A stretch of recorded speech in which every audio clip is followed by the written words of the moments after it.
Bueno, buenas tardes a todos. Nuevamente nos encontramos luego de 7 días y vamos a tratar de hacer un repaso de la historia contemporánea, prácticamente del siglo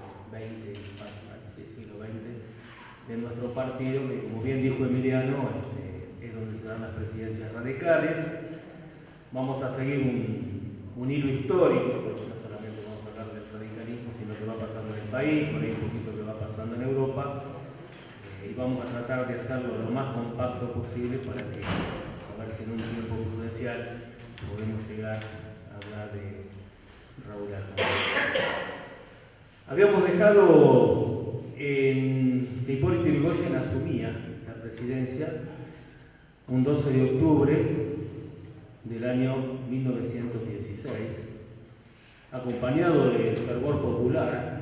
Por primera vez el pueblo accede al gobierno. Yrigoyen significa la soberanía popular, significa terminar con las exclusiones políticas. Yrigoyen termina con todo eso y empieza a otorgar derechos.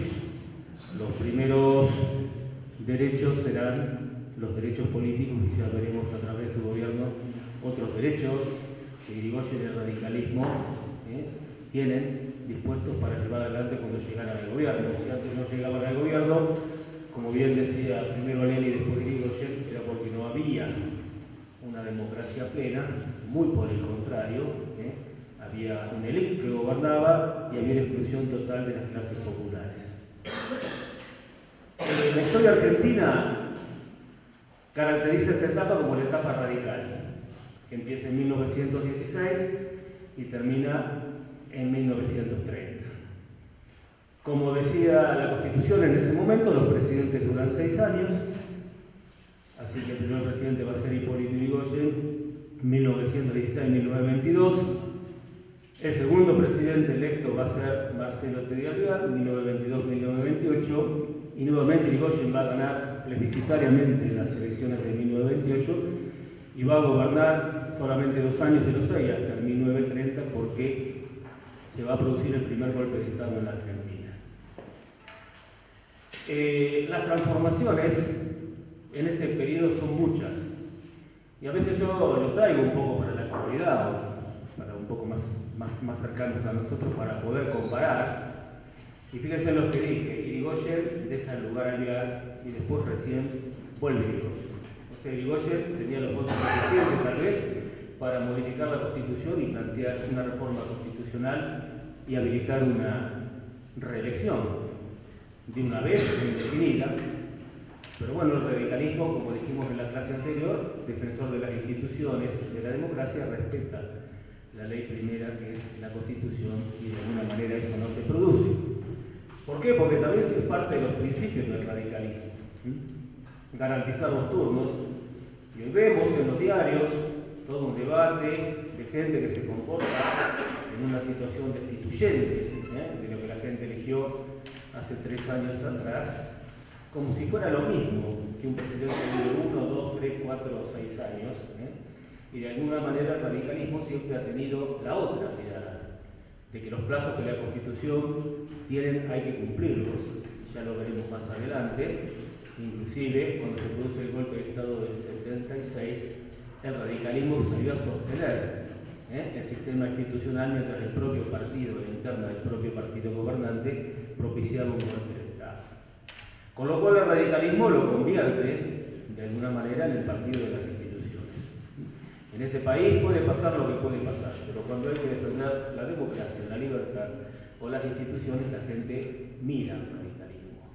Por ahí en otros momentos mira otra cosa, privilegia otros temas, la economía, el buen pasar, pero cuando la República está en peligro, siempre el radicalismo es una cosa así como el protector del sistema republicano argentino. Algunas cosas de Yrigoyen voy a decir y vamos a ir avanzando, porque si no nos va a ganar a las 10 de la noche aquí. Total, todo lo demás está en los libros, como yo les digo, y yo lo que aporto son las conclusiones, de alguna manera, de tantos años de dar clase, decir, bueno, esto es importante tenerlo en cuenta, el hecho histórico también está, pero los libros están siempre para leerlos en cualquier momento. Primer aspecto del radicalismo en el poder, bueno, la soberanía popular. Las capas medias, las capas bajas, no solamente participan en el sistema electoral, no solamente eligen y son elegidos, sino que participan del gobierno, de la cosa pública como representantes del pueblo. Antes les estaba de alguna manera prohibido a la clase media baja, a la clase media, participar de la cosa pública porque se decía que no estaban preparados y que eran personas con poca formación. De ahí es de que de alguna manera algunos autores, cuando de alguna forma se refieren a esta situación, hablan de la chusma de Irigoyen. O sea, los edificios del gobierno, los edificios del Congreso, los ministerios, todos se han llenado de gente representativa de las distintas capas del pueblo. Y eso también vale decir que así es nuestro partido, porque ese es el otro tema. Nuestro partido es policlasista. Por ahí pone un poco el acento más en la clase media, que en ese momento también es emergente. Pero también en nuestro partido hay gente de trabajo, gente humilde, y también una cierta cantidad de gente, que por ahí es minoritaria, de las clases más acomodadas, pero que tienen un espíritu republicano y por eso se suman a nuestro partido. Así que el tema de la soberanía y la participación política es lo primero. Los desafíos de Irigoyen son muchos. Cuando se produce esa elección solamente se elige el presidente, con lo cual las provincias quedan todas en manos del régimen, la mayoría, y en el Congreso de la Nación Irigoyen tiene una leve mayoría en diputados, pero tiene una gran minoría en el Senado. Los senadores duran 9 años y se van a ir reemplazando cada 3. Así que recién Irigoyen va a tener mayoría en el Senado en el año 1929. Estamos en el 16. Con lo cual, dos cosas tiene que hacer Irigoyen para organizar democráticamente este país. Por un lado lo puede hacer con los gobernadores, intervenir las provincias, porque muchos dicen, uy, intervino las provincias, pero ¿por qué? Porque habían sido electos por el fraude, para aplicar la elección Peña. Para eso intervienen las provincias. Y en el caso de la Cámara, bueno, el conservadorismo aprovecha las situaciones que tiene de mayoría para dejar caer, como se diría hoy, a los proyectos, mandarlos a dormir la siesta y va a aprobarle las iniciativas transformadoras de Irigoyen. El caso más específico es el de YPF, que cuando Irigoyen va a terminar el gobierno lo tiene que hacer por decreto la empresa YPF y será Vial el encargado de montar toda la estructura de la empresa petrolera argentina. Así que desde lo político está muy limitado Irigoyen. La oligarquía no le perdona haber perdido las elecciones. Ya dijimos otros días que en el colegio electoral se intentó birlarle un poco el resultado. Entonces su posibilidad de maniobra es mínima. Todas las leyes que transformen el Estado argentino y que transformen la vida de la gente para un mejor nivel de vida no pasan por el Congreso, porque en el Congreso Irigoyen no tiene una mayoría para que se le aprueben esas iniciativas. Entonces, estamos ahí con una situación que ya es una limitación para gobernar. O sea, fíjense que hoy en día se está tratando el presupuesto y el presidente actual tampoco tiene mayoría. Y tiene que negociar con la mayoría porque el presupuesto necesita ser aprobado por una mayoría. Desde el punto de vista internacional, y esto no es poco, los radicales no hemos tenido suerte nunca con la situación internacional. Cada vez que nos toca gobernar hay problemas, hay crisis, se eleva la tasa, no sé qué se eleva, no valen los productos que vendemos, o sea, no hemos tenido suerte, mientras que el otro partido, nuestros primos, siempre han tenido suerte, porque cuando Perón asume el poder, el país está enriquecido, no habría distribución, pero está enriquecido, porque durante la Segunda Guerra Mundial se ha vendido comida a todo el mundo. Inclusive Inglaterra es deudor de la Argentina, para que tengan ustedes una idea. Eso le permite hacer un gobierno de distribución. El último gobierno peronista, que se acaba hace unos años, también tuvo un periodo de expansión de la economía mundial, de valor de los commodities, o sea, de las hojas principalmente, y bueno, ingresaban dólares. Bueno, ahora no sabemos dónde están los 36.000 millones de dólares que se robó la señora para comprarse unas carteras, pero si no, inclusive, si tuvieran esos 36.000, no tendríamos déficit fiscal y se le podría pagar los sueldos a los maestros, a los jubilados y a todos los empleados que se lo merecen, por supuesto. Pero bueno, le damos otra vez, ahora que somos socios parlamentarios de este gobierno de Cambiemos, Tenemos también una situación internacional de mucha convulsión, con lo cual yo cierro y digo, los radicales no hemos tenido suerte con esa situación. Pero volviendo a Irigoyen, esa es una limitación. Está la Primera Guerra Mundial, que ha empezado en el 14 y que va a terminar en el 19. Y los países europeos, cuando están en guerra, no compran comida, nosotros vendemos comida. Compran minerales para hacer armas o armas, con lo cual nuestros mercados se desvanecen, porque al haber superoferta los precios caen, como cualquier economía, y al no tener a quién darle la economía se termina vendiendo por nada y bueno, no ingresa dinero al país. Así que la situación del pobre Irigoyen era bastante precaria desde ese punto de vista. Los desvelos de Irigoyen, vamos a resumir en 4 puntos porque si no, no llegamos a Alfonsín. El primero, el petróleo. Los historiadores muchos acusan a Irigoyen de no tener un plan económico y que ha seguido y que ha continuado este sistema agroexportador de cereales y de ganado, y es cierto. Pero la pregunta también es, ¿el sector privado tenía ganas de desarrollar la industria? No, si con eso alcanzaba, las clases acomodadas seguían viviendo bien, ¿y para qué meternos en un tema de la industria? Entonces no había ningún tipo de iniciativa del sector privado para desarrollar una industria que acompañe a este sistema agroexportador. Entonces, si no lo hace el privado, ¿quién lo tiene que hacer? El Estado. Y si el Estado no puede aprobar ciertas leyes en el Congreso, lo tiene que hacer como pueda. Por eso yo veo a Irigoyen por el petróleo. Porque ¿qué pensaba Irigoyen?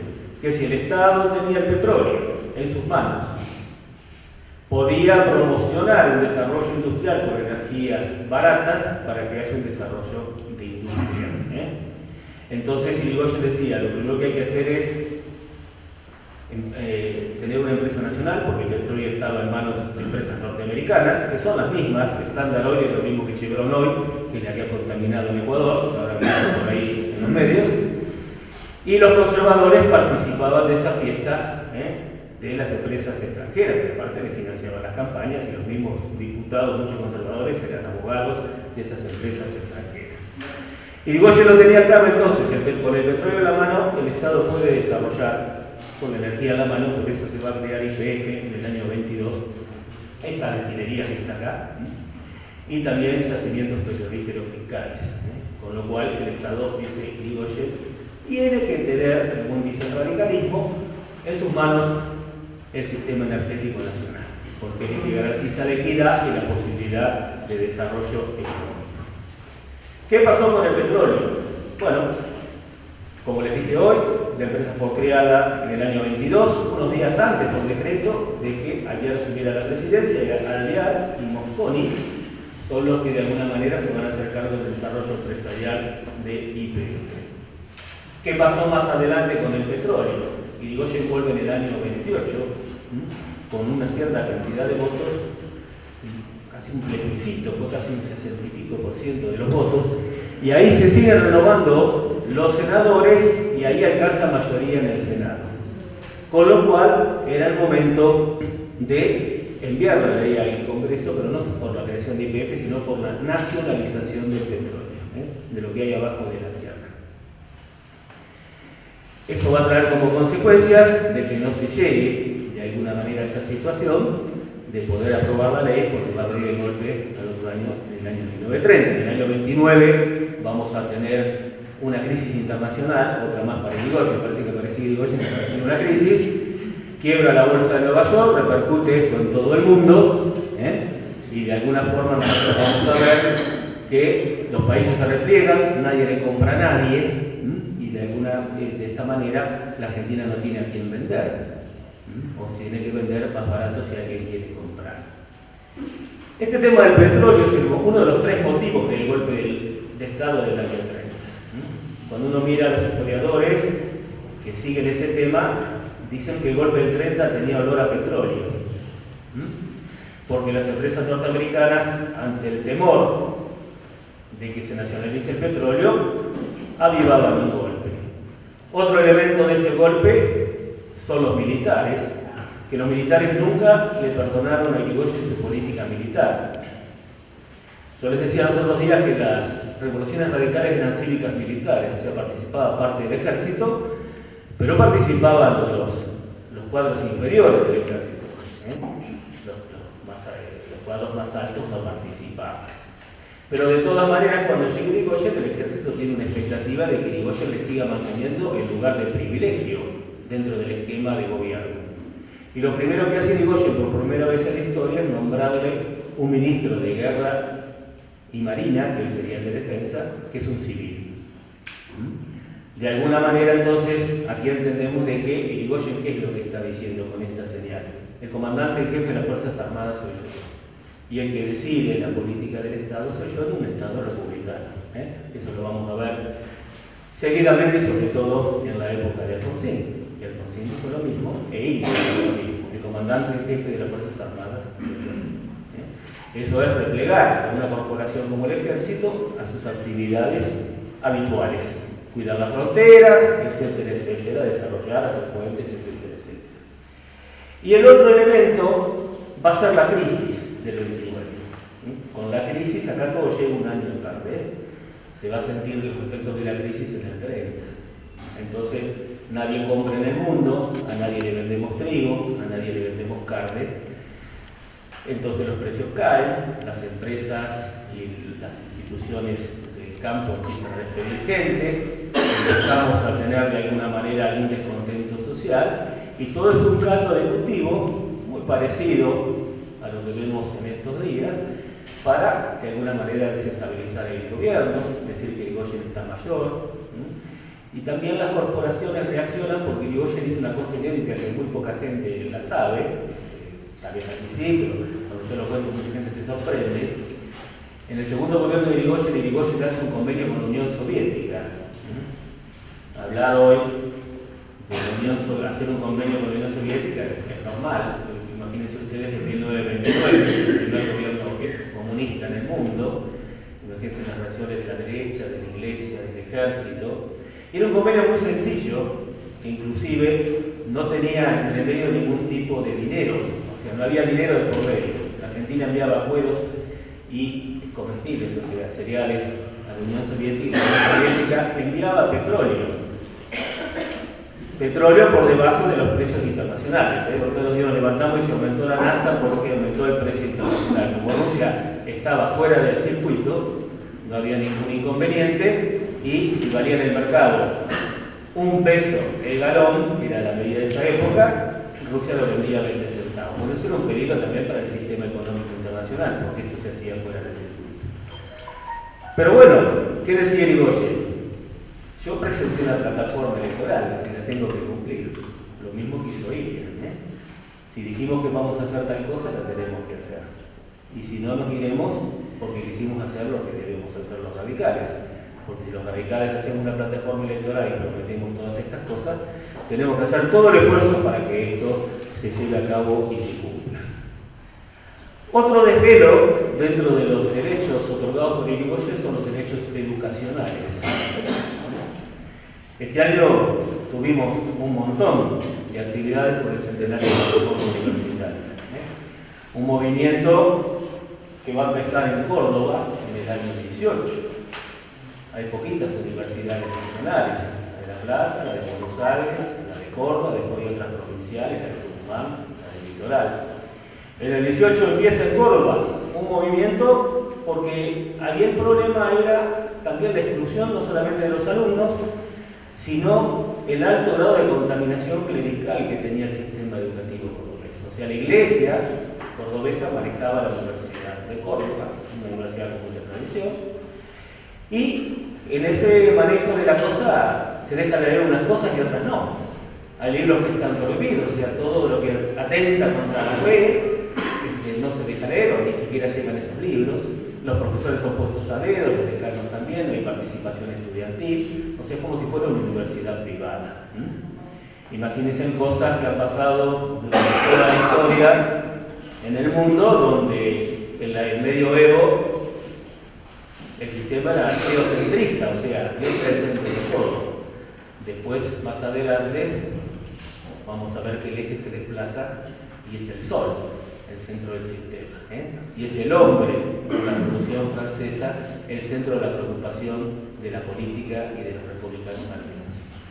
Entonces se produce en Córdoba, va a haber unas cuantas manifestaciones y enfrentamientos en lo que es el junio, mayo, junio, y seguirá después un poco más. Irigoyen intercede, mandando delegados del gobierno nacional para que fiscalicen que la reforma pueda tener lugar y que los debates sean equitativos, que todos tengan voz, incluidos los estudiantes. Bueno, se va a hacer la reforma en Córdoba contra el clericalismo. Después se va a hacer la reforma en la UBA, en Buenos Aires. El enemigo son los conservadores que no son liberales y que tampoco quieren reformar el sistema, y el sistema está viciado de no solamente del manejo de la universidad, de los recursos de la universidad, de la designación de los profesores, de la capacidad, no hay concursos, no existe nada. Y por último, en el año 19 y 20 nos va a tocar la reforma de La Plata, eso poco se sabe. Bueno, yo tengo una persona ahí buscando, que se llama César Arrondo, buscando algunos papeles, a ver si el año que viene podemos, porque si no siempre hablamos de Córdoba y de Buenos Aires, y de La Plata es poquito y nada, terminando las cosas, a ver si el año que viene podemos conversar un poco mejor de este tema. Y acá fue violenta la reforma, más que una reforma fue una revolución, hubo un muerto, y hubo enfrentamientos, y hubo tiros, y hubo resistencia, y la cosa siguió, y en todos los casos Irigoyen envió un delegado a las 3 universidades para que la reforma pueda ser posible. Otro presidente hubiera mandado al ejército a reprimir o la policía. Irigoyen mandó, puso el ministerio, que hoy sería el Ministerio de Educación de la Nación, al servicio de los planes, de los estatutos, de los concursos y de hacer una ley universitaria. ¿Qué hace Irigoyen con esto? No voy a entender más con este tema. Es garantizar los derechos estudiantiles de la universidad para todo el mundo, que deje de ser para una élite. Y hoy tenemos universidades pobladas de alumnos. La Plata tiene 120.000 alumnos. No son 2 alumnos, son 120.000. Y hoy hay muchas universidades en el interior, creadas en la Gran Buenos Aires, pero asimismo La Plata, que es la segunda del país, tiene 120.000 alumnos. Con lo cual, Irigoyen con estas medidas garantiza el acceso a la educación, porque como decimos los radicales desde el año 1891 hasta hoy, el único camino que un país puede tener para progresar es la educación. Podemos tener petróleo, podemos tener litio, podemos tener vasca, podemos tener pampa, podemos tener trigo. Pero si no tenemos una sociedad educada y que también se dedique a producir conocimiento, realmente no iremos a ningún lado. Japón no tiene nada de todo lo que nosotros tenemos y es una potencia mundial.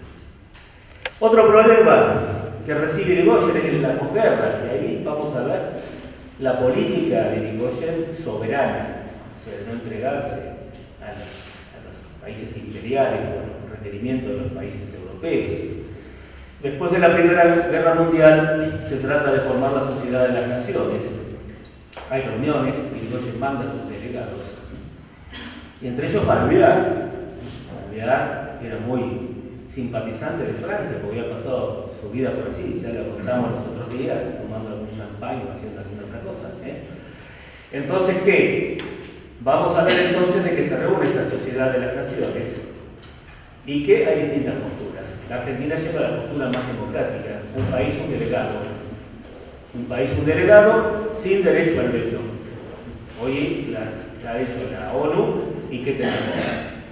Una organización donde participan todos los países, que todos los países pueden vetar cualquier iniciativa. O sea, todos ustedes votan una situación y nosotros 6 decimos no, uno de los otros 6 dice no me gusta y no se veta.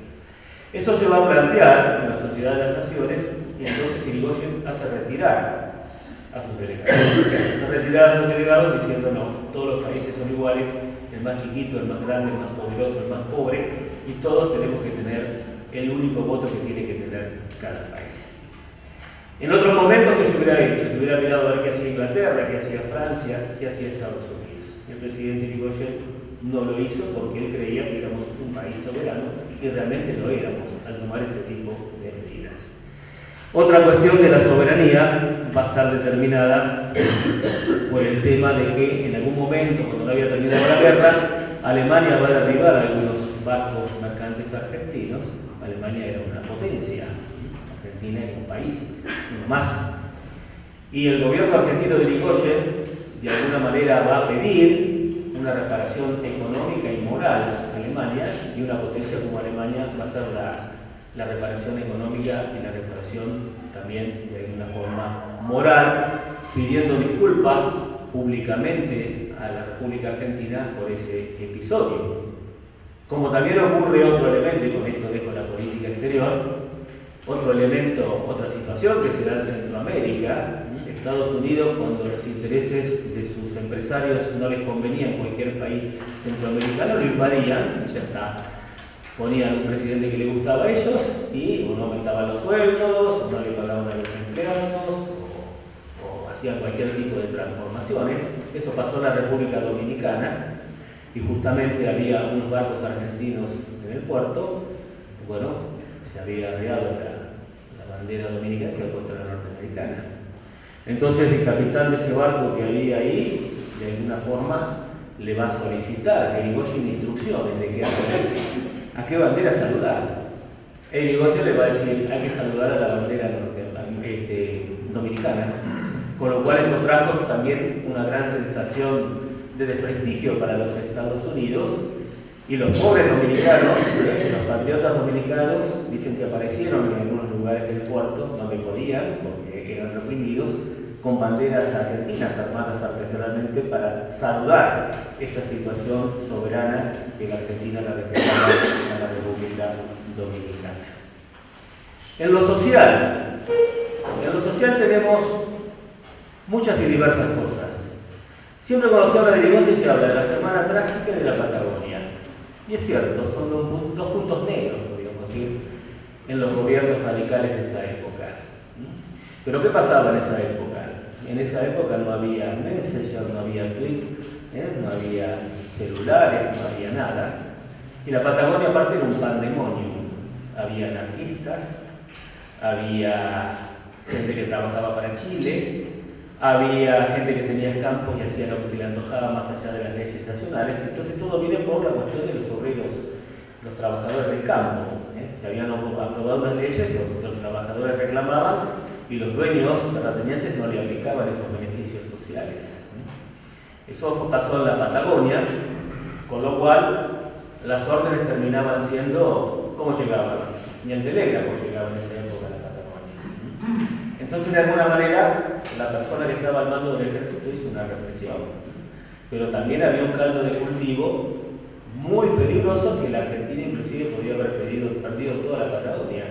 La primera institución que hay en la Patagonia del Estado Nacional es IPF, para que tengan ustedes idea. La primera institución del Estado Nacional. Pero por el otro lado, también está la Semana Trágica. ¿Y qué pasa ahí? Yo les digo recién, no hay materia prima, es como si tenemos una panadería y no nos dan harina. Las metalúrgicas de Bacena no tenían material para fabricar nada, porque todo se utilizaba en la guerra. Entonces era imposible importar. Cuando no hay material o no hay harina en la panadería, uno ¿qué hace? Tiene 3 empleados y dice uno, mira, andate porque no me alcanza, así se produce la Semana Trágica. También con sindicatos anarquistas cuya violencia era extrema, y el anarquismo a todos nos cae muy simpático. Nos parece, ay, qué lindo estos chicos anarquistas, pero era la destrucción del Estado, y nosotros somos el Estado, entonces el enemigo del Estado. De todas maneras, cuando pasa, de alguna forma, la Semana Trágica, Irigoyen, que había establecido un sistema de mediación con los premios, se reúne con los sindicatos de esas empresas Bacena y se logran, de alguna forma, estos beneficios para los trabajadores. Pero bueno, el impulso del anarquismo es la violencia. Y también había grupos violentos de derecha conservadora que apoyaban toda esta situación.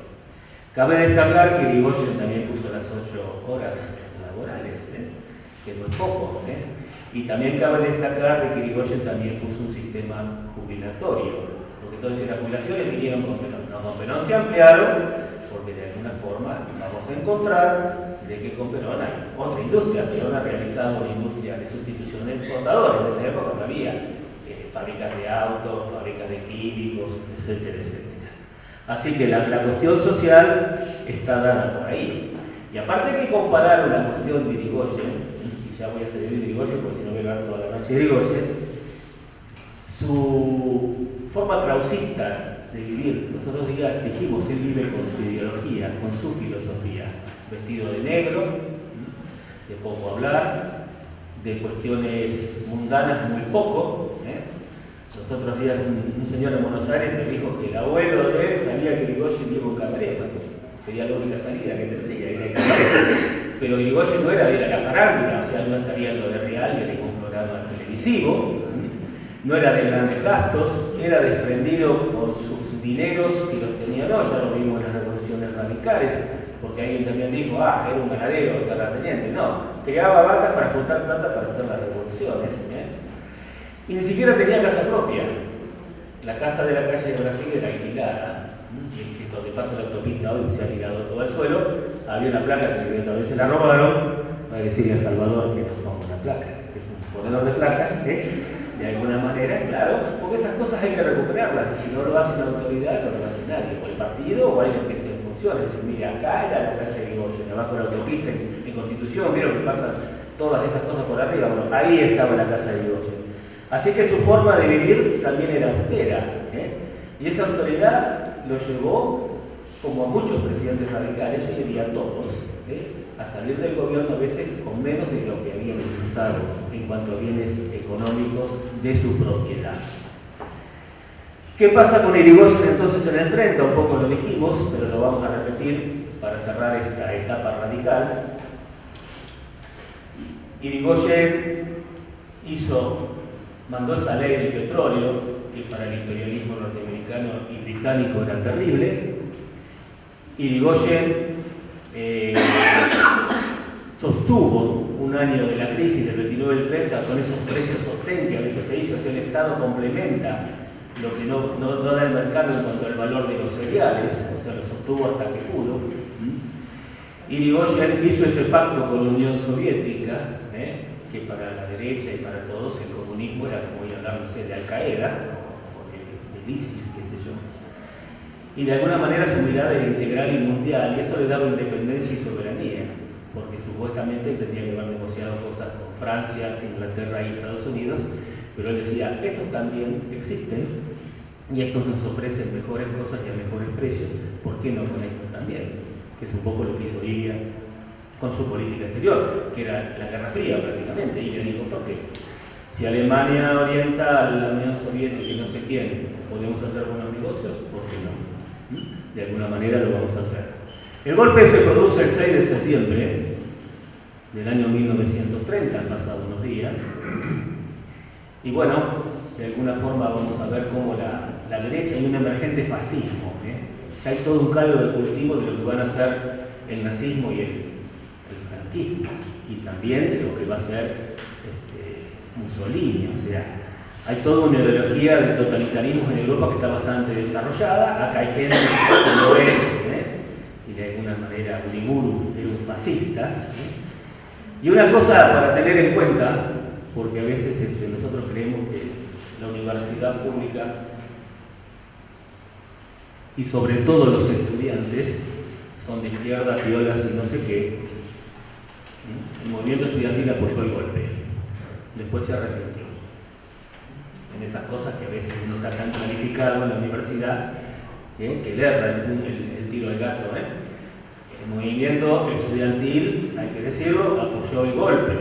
El movimiento estudiantil al cual Irigoyen le dio los derechos estudiantiles y la reforma universitaria. O sea, no le hicieron el golpe a un militar, se le hicieron al presidente radical que le otorgó los derechos y le democratizó la universidad.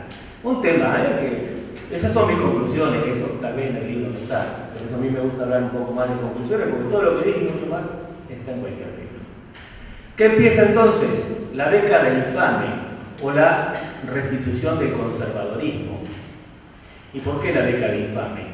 Porque vuelve el fraude. El radicalismo se disuelve, Irigoyen va a parar a la cárcel, a la isla Martín García, primero acá en el 7 de Infantería, le hacen un juicio con acusaciones falsas, no es lo mismo que anda diciendo Cristina hoy, que todo lo que le dicen es falso y que no se arrepiente.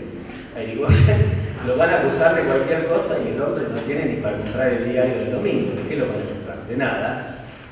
Entonces, el partido de alguna manera está disuelto. Las corporaciones, por eso no dije, hubo una división del radicalismo en el 24 94 entre personalistas y antipersonalistas, aparece un grupo unionista, algunos dicen que es un grupo alvearista, pero una cosa es Alvear y otra cosa son los alvearistas, una cosa es Alfonsín y otra cosa son los alfonsinistas, una cosa es Balbín y otra son los balbinistas. Eso también de mis conclusiones, ¿no? Porque muchos dicen que el de arriba dijo, yo puedo decir, Freddy dijo, hay que hacer tal cosa, Freddy Storani. Capaz que yo no lo vi a Freddy, pero el que no sabe me va a creer si esto estuvo con Freddy. Así ocurre con todos. Entonces no hay que acusarlo tanto al Vial, que tuvo un gobierno ejemplar. ¿Por qué? Porque el mercado ya se acomodó, porque hay precios, porque hay trabajo, pleno empleo, hay buenos salarios. O sea, toda la mala suerte que tuvo Irigoyen la recupera cuando se restituyen los mercados al Vial. El país vende, el país exporta, o sea, hay dinero para mercado.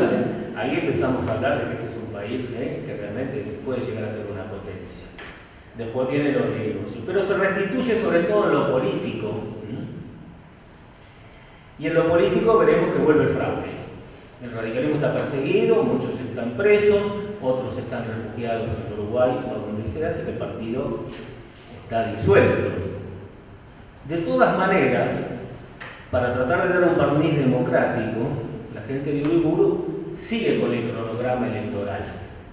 En tal momento que hacer una elección en las provincias se hace.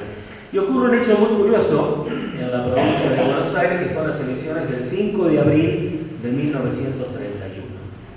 El partido está disuelto, o sea, no hay estructura, no hay comité, la Casa de Dios está prendida a fuego, o sea, no hay nada.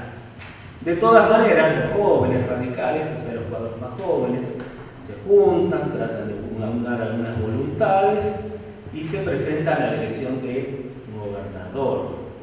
Bueno, las elecciones se hacen, pero todavía no está articulada la maquinaria fraudulenta. Y cuando destapan las urnas, lo que va a pasar es que el radicalismo gana las elecciones en la provincia, las famosas elecciones del 5 de abril. Como no podían decir que no, tuvieron que buscarle la vuelta y las terminan anulando a nivel provincial y convocando otra vez a las elecciones. Ese es un hecho heroico de la resistencia radical con el 5 de abril. Es más, el comité de la Quinta lo llamaba 5 de abril, ¿no? En Babilonia, que lo veo por allá. Así es, muy bien. No, yo como estoy muy mayor ya por ahí, empiezo hablando de Irigoyen y sigo con Cristina más.